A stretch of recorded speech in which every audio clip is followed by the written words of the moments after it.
Welcome back, everybody. IGN Live, San Diego Comic-Con, brought to you by Lucy and the Evil Within.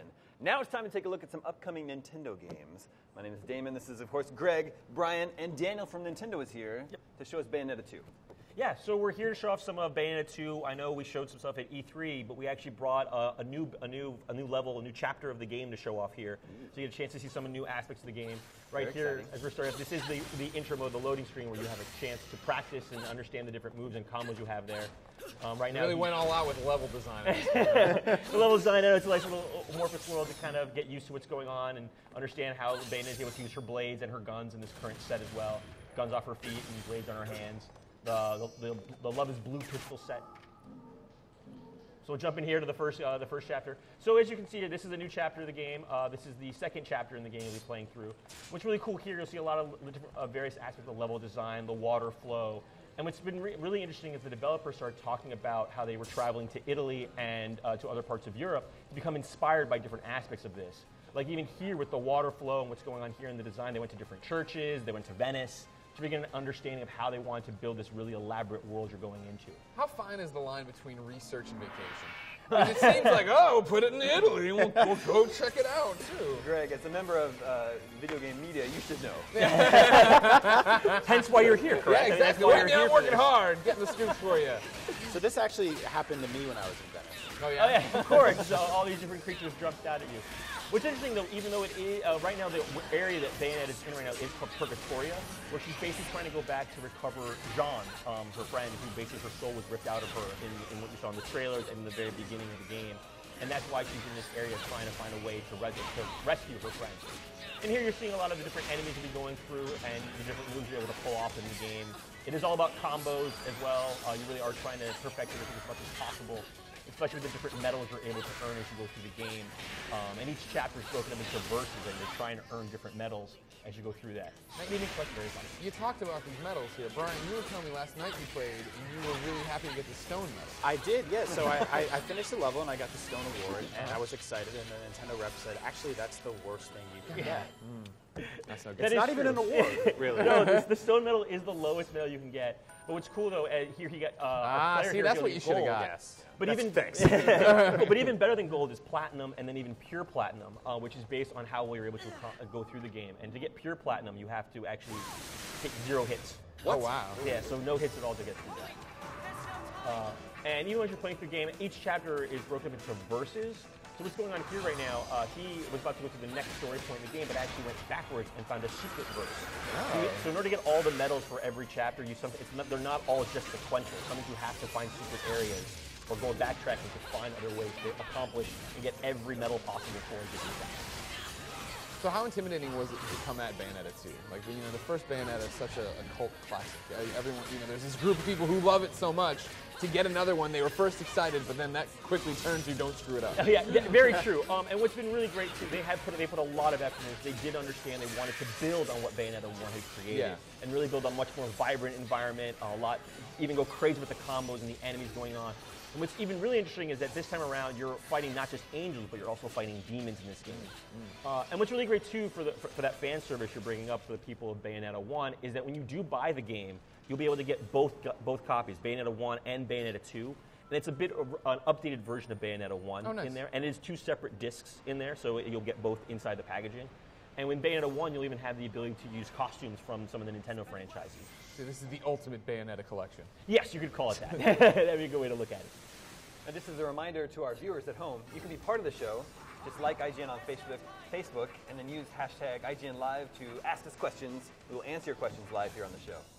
Yep. Now, Daniel, what are we seeing here? Oh, so right here, what Bayonetta is meeting one of the characters that you're introduced to early on in the game, who kind of, when you first go into Purgatoria, you notice this character, and you're trying to learn more about who this person is. And he's eventually, this boy is actually helping you through. You've been fighting sometimes, and you're trying to work with them to get to where you need to in the game.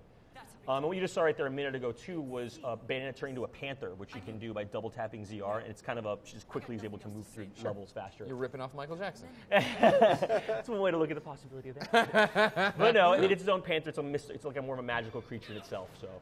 We're skipping through cutscenes to save. Yes. No spoilers here. Yes, that is true. No spoilers. And each of those cutscenes is starting up a new verse along those lines as well. So how long are people looking at to play Bayonetta 2? Like, obviously, there's the story, but then you're talking about these secrets. You're talking about platinums. What are you expecting? Well, I mean, that's the replayability of the game as well. I mean, we haven't revealed how long the game is yet. So it's going to be a lot of fun to just be able to play through the game and then that replayability to go back and re-hit those assets you didn't get through. Even replaying some aspects of the game in multiplayer, which we talked about a little bit at E3 with something called Tag Climax. We'll have more details of that coming up soon as well. Right? No, not now. Not now. Sorry, not right now. You almost had to. But here's actually a really cool move. You actually see Bayonetta is able to jump on the back of one of the creatures and start riding it around and then basically suplex it down to finish it off. I was not able to do this yesterday. But this didn't go as well for you yesterday? No, not as well. There was a lot of blood, but it was mine. Oh. Now her hair, still her clothes. Her hair is still her clothes, which also is how she's able to use a lot of her special moves within the game as well. And she's able to bring out different aspects. You see those kind of fist punching from nowhere. That's really her hair just calling upon different aspects of the demons she's able to go through. And even right here, if you're like, oh, he's actually going back and forth and exploring. Looking right here, again, it's all about the water. And as I said, when they went on that trip to Italy and other parts of Europe, they really just spent a lot of time looking at churches, seeing how light reflected. They're in the church like, what if a panther ran through? How would the light reflect on it? So we went through all those aspects as well. So you talked about some of the unlockable costumes, which is actually really interesting as a Nintendo fan. In Bayonetta 1. Yeah. So how did those kind of come together? That's I guess the developers. I didn't really work with the developers specifically on that, but they basically worked with Nintendo since it is a collaboration of us, and they kind of want to update Bayonetta 1 and give some fan service to it as well, being that Nintendo's taking over the franchise. So you have a chance to see, as I said, Samus is in there. You'll have a chance to even play with Zelda, Princess Zelda, and things like that. And what's cool though too, when you use certain characters. What's really interesting is that the halos will actually make a different sound. They'll be like coins from Nintendo. Yep. And instead of actually seeing what the demons popping out like Bayonetta is able to do when she's shooting those giant fists, you'll actually see Bowser. You'll see Bowser's thing coming into play as well. But here again, he's just going. Gil's going to find another secret verse before he went up the stairs. He backtracked a little bit as well to get through here. Oh, by the way, Gil, as I just mentioned his name, is the one playing the game right now. Good job, Gil. Nice work, Gil. Gil is playing the game for us right now. He immediately tanks. I know. Stone medals on everything. And as you said too, the torture attacks as well. You mentioned right here, Bayonetta is whipping this enemy into a giant guillotine essentially, and crushing them in that. And those are those torture attacks you're able to do as well, which really brings a lot of vibrance to the game and a lot of violence. The kiss is a nice touch, though. Yes, she is nice about it. She did just basically kill them, but nicely. Yeah, she murders them in front of their friends in a giant cage full of spikes, and then she's like, we're still friends. There's still love here. No hard feelings. So in a nutshell, what is the story of Bayonetta 2? Well, what we revealed so far of the story, as I kind of was going a little bit, is in the beginning you are trying to fight off the angels that you're used to from Bayonetta 1. And then what's happening is, all of a sudden, Jean's soul is stolen away by one of the demons. Essentially, Bayonetta calls one of her demons down to attack one of the angels, and the demon turns on her, which is a completely different act, because you've always only fought angels in the first game. In this one, you're fighting not just angels, but demons. And as to why that's happening, we don't know. So that's basically what's going on here right now. Now, we do have a question from one of our viewers from Facebook. You can pull that up here. AJ Guthridge asks, has the hardware of the Wii U allowed to bring in environments without sacrificing frame rate, unlike the trade-off decision that had to be made with Bayonetta 1? No, that's something the developers are really putting a lot of effort into, is making sure that the game does run constantly, as you've been watching, in extremely high frame rate. I know this question came up from you guys as well during E3, and they are making a very huge effort to make sure the frame rate is as high as possible and not being limited by the hardware, especially. They're very excited about that. Actually, the audience outside very excited for hearing about Bayonetta 2. And right now, this is actually one of the final bosses of this chapter that we're playing through right now. And I'm not sure if you can quite notice, but she's actually walking on the side of a building right now. Oh. See, that giant church steeple you saw outside before, she's now running up this tower. And that's where the windows are sideways. Oh, it's like 1950s Batman. Yes. We were just talking about that. Yeah.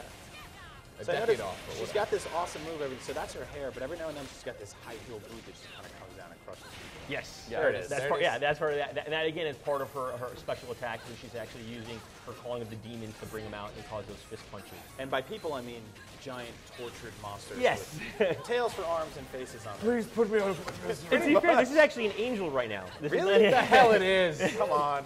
Don't come in here. Hell is where the demons are more than I expect. Oh man, what is she doing to this poor thing? Here to help. You sympathize with the demons here. I Right. do. I mean, I don't know. And this is one of her finishing moves, the Umbran Climax, calling upon one of her demons, the giant toad. She had that in her hair? Oh, does she use the hair to basically call upon the demon out Got it. of the demon world to bring her out, and the toad Delicious. Yes. Demons are delicious. There's no way That was he an enjoyed angel. that. He's a demon eating the angel.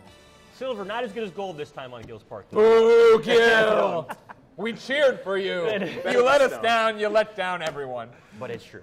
Daniel, So, thank yeah. you so much for bringing Bayonetta 2 by. course. Looks fantastic. It's out in October. October of this year. We'll hopefully have a release date soon for you guys, and even more details about Tag Climax. And again, when you do buy the game, you get Bayonetta 1 and Bayonetta 2 in the same package. Very cool. Very exciting. Stay tuned, everybody. We have so much more to show you, so much more to talk about from Comic-Con. But first, quick word from our sponsors.